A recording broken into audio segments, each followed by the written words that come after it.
Good morning, everyone. Shavua Tov and Boker Tov. This Thursday night, we will celebrate the most joyous holiday on the Jewish calendar, which is the holiday of Purim. And we will begin on Thursday night by gathering in the synagogue and reading the Megillah, the scroll of Esther. Now, the word Megillat Esther, the scroll of Esther, has a dual meaning. Literally, the word Megillah could mean a scroll, but it could also mean to reveal, legalot, gilui, to reveal. The word Esther is a name of Queen Esther, but it also has a meaning, which means concealment, hidden. And therefore, the two words combined means to reveal that which is hidden. What does that mean? So when we look at the story of Queen Esther, Mordechai comes to her in a pivotal moment and says the Jewish people are in trouble. There's an evil decree from Haman to destroy the Jewish people. We need you to go to the king and ask the king to save the Jewish people. And at first, Queen Esther is hesitant. She's reluctant. She says, I haven't been summoned to the king. If you appear before the king and you haven't been summoned, you could be put to death. But Mordechai tells her, listen, this could be the whole moment you were chosen to be the queen, to save the Jews. And if you don't save the Jews, you and your family's house will be lost. And you will forfeit and squander this great opportunity that God put you in the palace to be able to save the Jews. And so Queen Esther says to Mordechai, fine, I will go. However, there's something I need from you.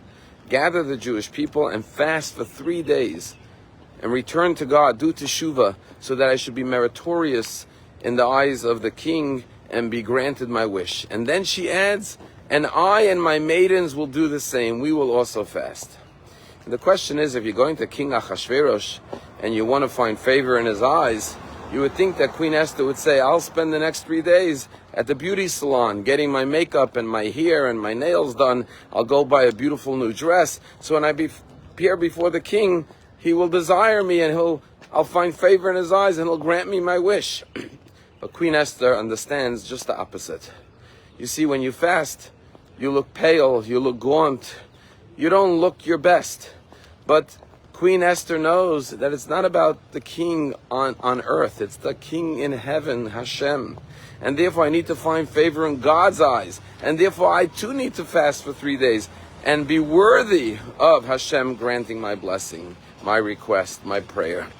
And this is what it means to reveal that which is hidden in this world. We think it's our actions that are accomplishing great things. But we always have to remember what Queen Esther remembered to know. And that is this Hashem on high who grants us success in our actions, in our deeds. You know, anyone could write a check for $1 million. That's easy. The question is, will it clear the bank? And the answer is, it depends. Did you make enough deposits to cover the check? The same thing is spiritually. We could all do the same thing. But why is it that some people succeed and others don't? And the answer is, we need merits. We need spiritual deposits, good deeds. And therefore we must always turn to Hashem in prayer and examine our actions to make sure we are worthy to receive what we are requesting. There's a remarkable story when we went to Israel. We met with Keith Siegel and his family. And he told us the story of how in captivity he only knew one blessing, Hamotzi lechem min haaretz. So every time he ate something, he would make the blessing Hamotzi. But then he said from time to time he got to watch Israeli TV. And there was a show about the best places to eat in Tel Aviv. And they had a pastry dish and a coffee and a cafe. And the reporter made a blessing on air. Hamotzi, Borei mini mizonot. He said, I never knew that blessing. So from that point onward, when I got a piece of bread, or any food, I would say, Baruch atah Hashem Elokeinu melech haolam, hamotzi lecha min haaretz. And then I ate the food, and then I made the second blessing that I learned. Baruch atah Hashem Elokeinu melech haolam, borei mini mizonot. And we heard the story from him. And then the video of him telling the story went viral, and it was even on Israeli TV. Then there was a man by the name of Mr. Mayor who lives in a town called Neve, and he told a remarkable story. He said when the hostages were taken, someone in the community said, we want everyone to adopt a hostage. Take a name of a hostage and do good deeds, merits, mitzvot in his honor, in his merit, so he should be protected and freed from captivity. So he said, I went to adopt a hostage, and they gave me the name Keith Siegel.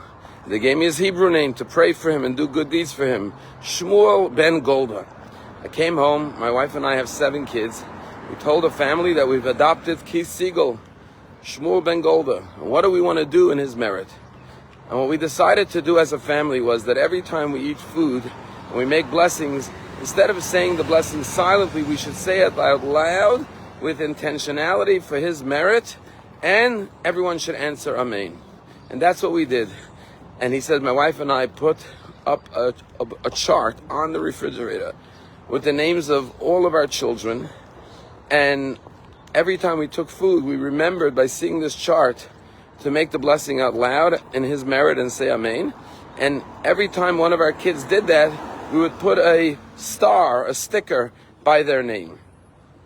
He says, could you imagine the joy in our family when we heard the story from Keith after he was freed?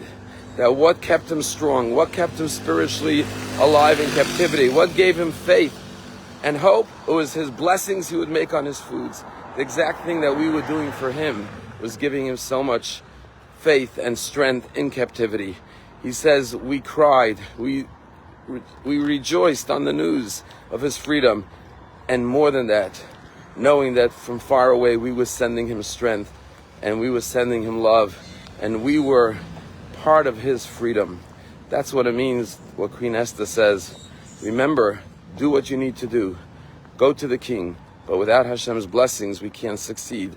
Always recognize the hand of Hashem in your personal life. Have a wonderful day.